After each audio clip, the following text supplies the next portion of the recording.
हर तारा आसमान में जगमगाने के लिए पैदा नहीं होता। कुछ तारे नीचे मिट्टी में छुपकर भी रोशनी मांगते हैं।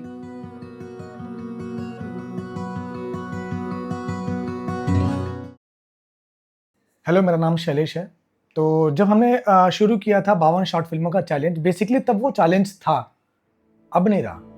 अब हम चैलेंज की तरह नहीं ले रहे हैं, एक्चुअली हम एक एक्सपीरियंस की तरह ले रहे हैं। हर कहानी में अपना एक सच है जिसको हम फाइंड कर रहे हैं, और हर राइटर उस सच से बिलोंग करता है। जिस राइटर ने अपनी जो कहानी दी उसका अपना एक ट्रूथ है। हम सोचते हैं कि उसको हम फाइंड आउट करते हैं और वो लोगों तक लेके जाते हैं। जब हमने शुरू किया, बहुत सारे ग्रुप में मैसेजेस डाला कि हम 52 शॉर्ट फिल्म बना रहे हैं, हमें राइटर्स चाहिए, लोग चाहिए, अच्छी कहानियाँ चाहिए। तो हमारे पास बहुत सारी कहानियाँ आई। एक टाइम के बाद हम थक गए कि हम कितना पढ़े। तो ऐसे स्क्रॉल करते करते करते मेरी टीम में तभी क्योंकि वो लोग बिजी हैं काफ़ी काम में, जैसे पल्लवी है, निखिल है, और भी लोग थे। तो इन्होंने भेजना शुरू किया कि हाँ ये आया है, ये पढ़ो। तो उसी बीच में मेरे हाथ में लगा अनमोल तारे। तो मैंने फर्स्ट टाइम पढ़ा तो मेरे लिए बहुत ज़्यादा सिंपल सा फॉर्मेट आया था। तो ये पढ़ते मुझे समझ में आ गया कि कोई बहुत प्रोफेशनल राइटर है जो फॉर्मेट में काम करता है। पर पढ़ने के बाद ये लगा कि नहीं, राइटिंग अच्छी की गई है, इसको बस फॉर्मेट में डालना है ताकि शूट करना ईजी हो। तो मैंने पहले रिप्लाई किया, फिर कॉल पे बात किया, क्योंकि तन्वी माथुर को मैं पहले से जानता था। क्योंकि तन्वी माथुर हमारे थिएटर ग्रुप में एज एन एक्टर अप्लाई की थी एक बार, तो मिलने आई थी, तो मैं जानता था। तो उन्होंने भेजा, हमने पढ़ा। तो काफ़ी टाइम तक स्ट्रगल चलता रहा कि बनाना है, कैसे बनाना है, क्योंकि being as an independent film maker तुम्हारे लिए सबसे बड़ा टास्क होता है फाइनेंस। मेरी स्टोरी अनमोल तारे मुखाकृति प्रोडक्शन ने अपने 52 short film in 52 weeks challenge के लिए चुनी। और मेरा नाम तन्वी माथुर है और मैं एक हाउस वाइफ हूँ। एंड मैं बहुत शुक्रगुजार हूँ शैलेश जी के लिए, जिन्होंने मुझे ये अपॉर्चुनिटी दी, क्योंकि मैं तो बस लिखना जानती थी, proper format, editing, this all I don't know. But Shailesh ji ने मुझे गाइड किया कि किस तरह की स्टोरी को लिखा जाता है, आपके इमोशंस, आपकी फीलिंग्स, आपकी जो लिखने का स्टाइल है, उसे किस तरह एक प्रोफेशनल वे में लिख कर आप दे सकते हैं। ये सब मुझे शैलेश जी ने गाइड किया, और फिर मुझे हिम्मत आई अपनी स्टोरी लिखने की। और finally he selected my story. I am very happy and he brilliantly directed this story in short film and amazing casting. एक बहुत अच्छा, एक अलाइव, एक ट्रुथ, एक साहस देखने को मिला उस स्टोरी में। सारे परफॉर्मर्स एक्सेलेंट, जिन्होंने मतलब ऐसा लगा था कि मेरी स्टोरी सामने जीता जागता एक मेरी लाइफ टाइम मेमोरी का पार्ट ही है। और ये वाकई में एक रियल लाइफ टाइम मेमोरी है मेरी है। एक हेल्पर आई थी मेरे यहाँ, जिसके साथ एक 8-9 साल की बच्ची भी थी। और मैंने उससे पूछा, उसको स्कूल भेजने के बजाय तुम घर घर काम करने क्यों लाती हो? तब मुझे पता चला कि वजह सिर्फ गरीबी नहीं थी, वजह थी अनअवेयरनेस, उनके अधिकारों का ना पता होना। फिर बोलते हैं ना कि जब इल्म का दिया जलता है तो अंधेरा अपने आप शर्मिंदा हो जाता है। तो बस मैंने उसे रास्ता दिखाया। School, welfare schemes, government schemes, सब जो कि उनका भी हक था। और उसी टाइम मुझे पता चला वो बच्ची अपने घर में 5वीं लड़की पैदा हुई थी। तो उसका नाम भी बहुत डिप्रेसिंग सा था। बच्ची की मुस्कान को मैंने देखा और दिल ने कहा, इसका नाम तो कुछ खुशियों भरा होना चाहिए। नाम बदला गया और जैसे किस्मत ने भी उसके पन्ने पलट दिए। मैं एक हाउसवाइफ हूँ, और एक हाउसवाइफ के लिए राइटर बनना थोड़ा चैलेंजिंग होता है। पर होम मेकर राइटर्स बहुत गहरे राइटर्स होते हैं। सेक्रीफाइसेस, लॉसेस, साइलेंस सब देखा होता है हमने। शैलेश जी एक फाउंडर ही नहीं, एक विजन है, एक पहल है, जिन्होंने हम जैसे स्क्रीन से दूर रहने वाले क्रिएटर्स को स्क्रीन के करीब लाने में मदद की है।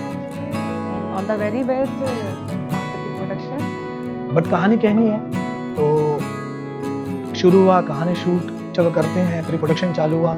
सबसे मेजर इशू था हमारे लिए बच्ची ढूंढना। फाइनली 1 महीना लगा हमें उस बच्ची को ढूंढने में। 1 महीने बाद वो हमारे हाथ लगी, तो हम मिले, बात हुई, ऑडिशन आया। अब मेजर इशू था कि लोकेशन कैसे फाइंड करें।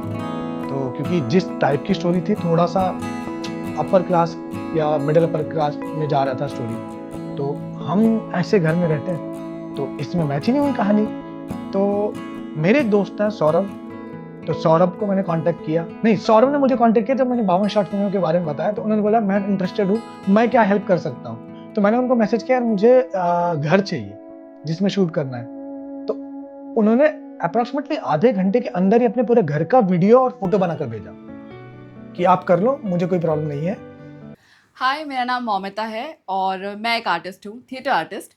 और शैलेश के बारे में कुछ बताना चाहती हूँ मैं कि शैलेश मेरा बहुत अच्छा दोस्त है। हम थिएटर में साथ में थे और उसने अचानक से मुझे एक दिन फ़ोन किया। उसने मुझे बोला कि मौमिता, मैं ना एक चैलेंज ले रहा हूँ। तो मैंने बोला कुछ नई बात तो है नहीं, वैसे क्या नया चैलेंज है। तो उसने बोला कि यार मैं ना 52 शॉर्ट फिल्म बनाना है मुझे 1 साल के अंदर। And I was like okay ठीक है। बट उसने मुझे एज एन आर्टिस्ट मुझे अप्रोच किया। उसने बोला कि मौमिता, अगर तुम्हें इंटरेस्ट है, हम एक शॉर्ट फिल्म बना रहे हैं, बहुत प्यारी स्टोरी है, just go for it, like just go through this, like read it once. And मैंने बोला पढ़ने की भी ज़रूरत नहीं है, तुम इस पर काम कर रहे हो, मैं तो आ ही रही हूँ 110% श्योर। बट उस पर चेरी ऑन टॉप ये था कि स्टोरी भी बैंग ऑन थी। मतलब मुझे बहुत अच्छा लगा, वो स्टोरी इतनी प्यारी है। मैं उसके बारे में बहुत ज़्यादा नहीं कहूँगी क्योंकि वो रिवील हो जाएगी कि स्टोरी क्या है। तो बहुत ज़्यादा कैचिंग स्टोरी है, बहुत सोशल स्टोरी है और मुझे काम करते हुए बहुत अच्छा लगा। एंड सच बताऊँ, मुझे एक सेकंड के लिए भी ऐसा नहीं लगा कि कोई न्यू कमर है या लाइक न्यूबी है जिसे नॉलेज नहीं है चीज़ों के बारे में। whether it's camera, whether it's direction, whether it's costume, मतलब everything was bang on। बहुत ही अच्छा एक्सपीरियंस था। हमारा सबसे काम करने के बीच में ना बेस्ट पार्ट ये था कि हम जब बैठते थे तो हम डिस्कस करते थे और क्या हो सकता है, क्या हम अच्छा एलिमेंट ला सकते हैं, अगर हम अच्छा नहीं कर रहे हैं तो फिर उसमें हम क्या इम्प्रोवाइज़ कर सकते हैं। फ्री हैंड था। उस शैलेश के बारे में मैं सबसे अच्छी चीज़ ये बोलूँगी कि वो कभी भी एक थंब रूल नहीं देता आपको कि नहीं आपको यार देखो ऐसे ही करना है, या एक्टिंग आपको इस कैरेक्टर को ना ऐसा ही करना है, या व्हाटएवर जैसा भी जो आप यूजुअली आप देखते हैं डायरेक्टर टू डायरेक्टर वेरी करता है कि कोई वर्ड टू वर्ड डायलॉग बोलने के लिए बोलता है, कोई बोलता है कि नहीं आपको ठीक है, आप जैसा करना चाहते हो वैसा करो। वो ये कहता है कि तुम अपना ट्रुथ दिखाओ। That is his words, like through out वो सिर्फ यही कहता है कि कैरेक्टर समझो, लेकिन जब आप स्टेज पे आओ तुम अपना ट्रुथ लेकर आओ। ये हर कोई नहीं समझ सकता ना, इट्स वेरी डीप और मैं अभी भी सीख रही हूँ, बाय द वे समझ रही हूँ, उसको लाने की पूरी कोशिश करती हूँ। तो ओवरऑल मुझे बहुत बहुत बहुत अच्छा मेरा बहुत अच्छा एक्सपीरियंस रहा, बहुत अच्छा लगा मुझे सबके साथ काम करके। और अभी काफ़ी सारी शॉर्ट मूवीज़ ऑलरेडी शूट हो चुकी है, काफ़ी सारे लोग जुड़ गए हैं, तो मैं तो बहुत ही ज़्यादा एक्साइटेड हूँ अपने दोस्त के लिए। और मैं बहुत इमोशनल हो जाती हूँ उसके बारे में बात करते हुए यार, क्योंकि मैंने स्टार्टिंग से देखा है ना, उसको थिएटर से देखा है, शांत सा था, फिर एकदम से लाइक काम से काम रखना, देन अगेन फिर जब इस चीज़ में आया तो ही इज़ लाइक फायर। तो वो जो ट्रांसफॉर्मेशन है ना, वो मैंने अपने आंखों के सामने देखा है। तो मैं चाहूँगी कि वो अपने लाइफ में बहुत अच्छा करे, और वो अच्छा करेगा तो हम सब साथ में अच्छा करेंगे, क्योंकि वो हम सबको मोटिवेट करता ही है। और मैं तो चाहूँगी कि बहुत सारे आर्टिस्ट जो वाकई में अपने क्राफ्ट के ऊपर काम करना चाहते हैं और बहुत अच्छा काम करना चाहते हैं, तो वो ज़रूर जुड़े। और बस मैं यही कहना चाहूँगी, overall experience was literally fabulous. दिन भर बैठी हुई है, बस 20 राउंड सोई है, उठी है, उठी है। नाम वगैरह भी बताना है क्या? जो तुम्हारा मन करे बोल दो, हम काट देंगे। ठीक है। शैलेश भाई ने मुझे घर पे बुलाया, बोले कि इतने सारे स्टोरीज़ हैं, हमने बहुत सारी स्टोरीज़ पढ़े, फिर सब में से हमने फर्स्ट स्टोरी जो चुनी वो थी अनमोल तारे। फिर हमने पढ़ा, फिर प्रॉपर्टीज़ वगैरह मैं और निखिल दोनों ने मिलके प्रॉपर्टीज़, कॉस्ट्यूम वगैरह सब अरेंज कर दिया, एक्टर्स वगैरह सब ये हो गया था काइंड ऑफ। तो फिर अगले दिन हम शूट पे निकले सुबह, और सब सामान हमने पैक करवा दिया और हम गए थाने जहाँ पे हमारा लोकेशन था। फिर वहाँ जाके हमें पता चला कि हमारे पास तो लाइट्स है ही नहीं। तो फिर हमने पोर्टर करवाया लाइट्स, और फिर उसकी वजह से शूट डिले हुआ बहुत। फिर हम रुके, चाय वगैरह पिया, एक्टर्स वगैरह हम मतलब बातें वगैरह करी। एक बहुत अच्छा वाइब था शूट का।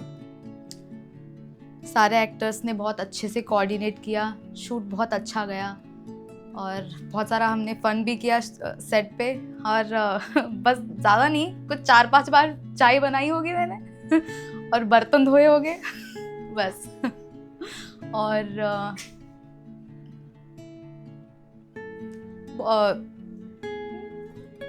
कब तक चला था हमारा शूट?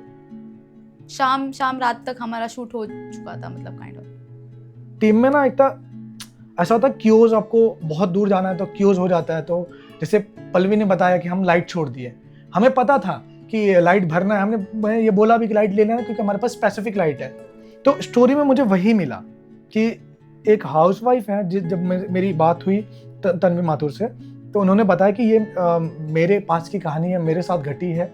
तो मेरे लिए बहुत चैलेंज हो गया कि कहानी को ऐसे शूट करें कि रियल लगे, ऐसा नहीं लगे कि शूट किया गया या ऐसा लगे कि रिक्रिएट किया गया, ऐसा लगे कि नहीं ये चीज़ें हमने आसपास घटी हुई देखी है, सुनी है या देखते हैं। तो मुझे शूट करने में बड़ा मज़ा आया। एक्टर के साथ कमाल का एक्सपीरियंस रहा, खास करके मेरी टीम मुझे बहुत अच्छा सपोर्ट की, क्योंकि अगर वो चीज़ें नहीं करके रखते तो मेरे लिए मुश्किल हो जाता कि मैं बैकस्टेज देखूं या मैं फ्रंट पे अपने एक्टर को देखूं, या खाना नहीं आया या ये चीज़ें नहीं हुई, टाइम पे चाय मिला नहीं मिला, कॉफ़ी नहीं मिला। तो वो चीज़ें खास करके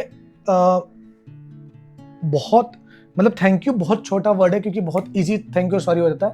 मतलब जो पल्लवी का मुझे ये बोलना है कि मैं थैंक यू नहीं, बट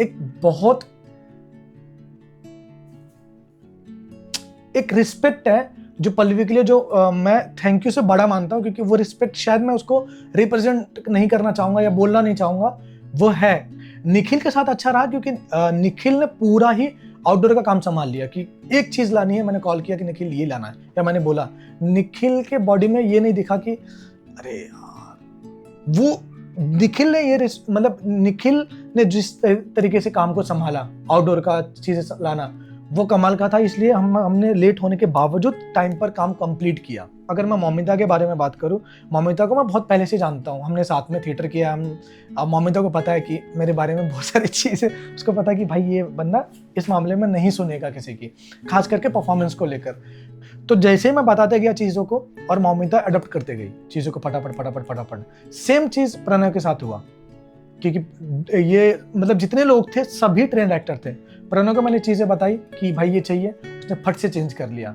और सिम्मी के साथ भी वही हुआ, सिम्मी को चीज़ें मैंने बताई और सिम्मी का ऐसा था कि उसने बॉडी लैंग्वेज जो पकड़ा और उसने एक्सेंट पकड़ा और इजीली ऐसा लगा ही नहीं कि एक्टर परफॉर्म कर रहे हैं, मज़ा आ गया।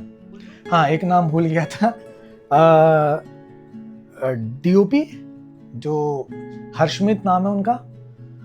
हर्षमित से मेरी जब पहली बार बात हुई, क्योंकि मैंने ग्रुप में डाला था मुझे सिनेमाटोग्राफर चाहिए, डीओपी चाहिए, तो हर्षमित के साथ कमाल का एक्सपीरियंस रहा। क्योंकि हाँ, नॉर्मली डायरेक्टर डीओपी का बहुत भयंकर लड़ाई होती है, हमारी नहीं हुई। शायद 52 शॉर्ट फिल्म में मैं पूरी कोशिश करूँगा कि मैं बिजनेस ना करूँ, मैं आर्ट के जरिए लोगों तक पहुँचूँ और लोगों की कहानी लोगों तक पहुँचाऊँ।